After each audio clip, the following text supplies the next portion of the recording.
আজকে আবু সাঈদের কথা মনে পড়ছে আমাদের, যে আবু সাঈদের ছবি বাংলাদেশের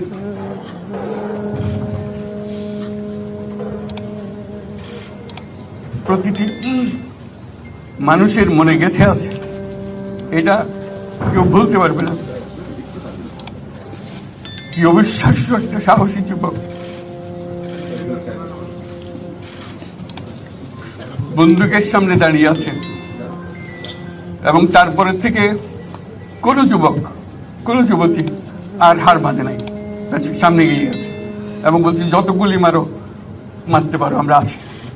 তো যার কারণে এটা সারা বাংলাদেশ জুড়ে এই আন্দোলন ছড়িয়ে গেছে এবং যার কারণে বাংলাদেশ এই দ্বিতীয়বার স্বাধীনতা অর্জন করলো।